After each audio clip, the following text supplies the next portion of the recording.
வணக்கம் மக்களே, நான் உங்கள் ஆஸ்ட்ரோ குகன்.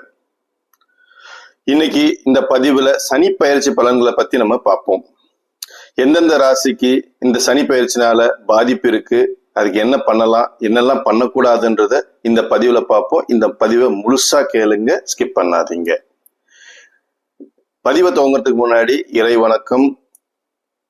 சிறுவாபுரி முருகன் துணையோடும் என் தந்தையார் ராஜகுரு சுவாமி அவர்களின் ஆசியோடும் எனக்கு குருவாக இருந்து ஜோதிடம் கற்றுக் கொடுத்த அனைத்து குருமார்களின் பாதம் பணிந்தும் இந்த பதிவை நான் துவங்குகிறேன். 2025 மார்ச் மாதம் இறுதியில சனி பகவான் கும்ப ராசியிலிருந்து மீன ராசிக்கு பெயர்ச்சி செய்கிறார். சனி பகவான் மீன ராசியில் இருப்பதால் இது மீன ராசிக்காரர்களுக்கு ஜென்ம சனியாகவும், சிம்ம ராசிக்காரர்களுக்கு அஷ்டம சனியாகவும், மேச ராசிக்காரர்களுக்கு விரய சனியாகவும், தனுசு ராசிக்காரர்களுக்கு இது அஷ்டாசம சனியாகவும், கும்ப ராசிக்காரர்களுக்கு பாத சனியாகவும் அமைகிறது. இந்த ராசிக்காரங்களுக்குலாம் பாதிப்பு இருக்குன்னு சொல்லுவாங்க, பயப்பட வேணாம், இது பொது பலன் தாங்க. இது யாருக்கு பாதிக்கும், யாருக்கெல்லாம் பாதிக்காதுன்றத நம்ம இந்த பதிவுல முழுசா பார்ப்போம், கேளுங்க. எல்லோரும் உங்க ராசி கட்டத்தை எடுத்து வச்சுக்கோங்க. இந்த ராசி கட்டத்துல எந்த லக்கணமா இருந்தாலும் உங்க ராசி கட்டத்துல மீன ராசியில என்னென்ன கிரகம் இருக்குன்னு பாருங்க. அப்ப மீன ராசியில எந்த கிரகமும் இல்லை அப்படின்னா இந்த சனி பயிற்சியினால உங்களுக்கு பாதிப்பு மிக மிக குறைவு. கவலையே படாதீங்க, சனி பகவான் உங்களுக்கு எந்த பெரிய பிரச்சனையும் கொடுக்க மாட்டார். இப்ப நம்ம யாருக்கெல்லாம் பாதிப்புன்றத கொஞ்சம் பார்ப்போம். இப்ப நம்ம சிம்ம ராசி எடுத்துக்குவோம். சிம்ம ராசிக்காரர்கள் உங்க ராசி கட்டத்துல மீன ராசியில ஏதாவது கிரகம் இருக்கான்னு பாருங்க. அந்த மீன ராசியில செவ்வாய், சூரியன் மற்றும் ராகு கேது ஏதாவது இருந்தா உங்களுக்கு பாதிப்பு இருக்க வாய்ப்புகள் இருக்கு. சனி போற ராசிக்குள்ள அதோட பகை கிரகங்கள் இருந்தா அந்த ராசிக்காரர்களுக்கு பாதிப்பு ஏற்படுறது.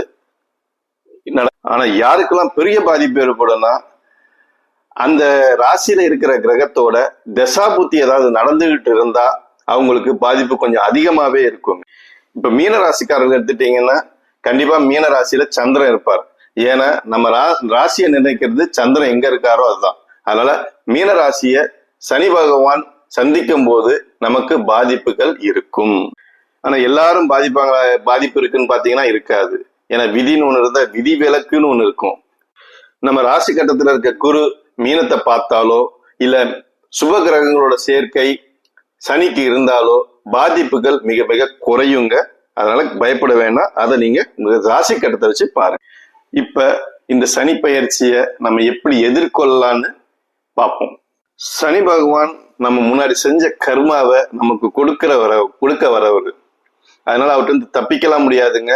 அவர் என்ன கர்மா நமக்கு கொடுக்குற அது பலனை கொடுக்க வராரோ அதை அவர் கொடுத்தே தீர்வார். ஆனா அவரு அதை சமாளிக்கக்கூடிய பலத்தையும் நமக்கு கொடுப்பாரு. யாருக்கெல்லாம் கொடுப்பாருன்னா யாரெல்லாம் கடமைய சரியா செய்யறாங்களோ, சக மனிதர்களை மதிக்கிறாங்களோ, முக்கியமா தனக்கு கீழே வேலை பார்க்கறவங்கள மதிச்சு அரவணைச்சிட்டு போறாங்களோ அவங்களுக்கெல்லாம் சனி பகவான் பெரிய பாதிப்பை கொடுக்க மாட்டாருங்க. இந்த காலகட்டத்தில் நம்ம செய்ய வேண்டியதெல்லாம் உடல் உழைப்பை போடணும்.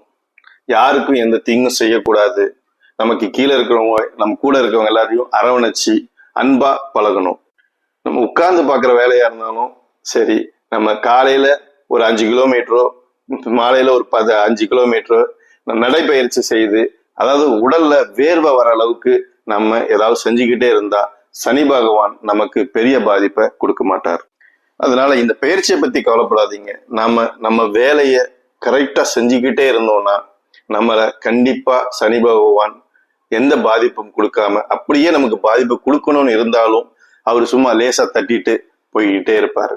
இல்ல நம்ம இந்த மாதிரி இல்லைன்ற பட்சத்துலதான் அவரோட பாதிப்புகள் நமக்கு அதிகமா இருக்கும்.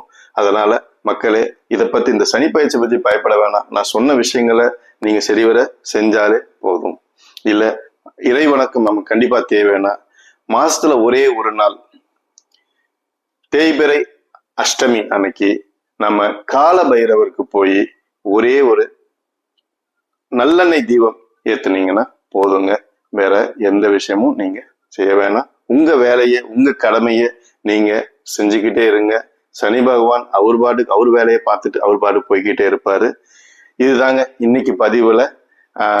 இந்த பதிவு உங்களுக்கு பிடிச்சிருந்தா, உங்களுக்கு உபயோகமா இருந்தால் இந்த சேனலை சப்ஸ்கிரைப் பண்ணுங்க. மேலும் மேலும் ஜோதிடத்திலிருந்து மிக நல்ல விஷயங்களும் குறிப்புகளும் முக்கியமான விஷயங்களும் நான் இந்த பதிவுல வரும் பதிவுகளில் போட்டுக்கிட்டே இருப்பேங்க. நன்றி, வணக்கம்.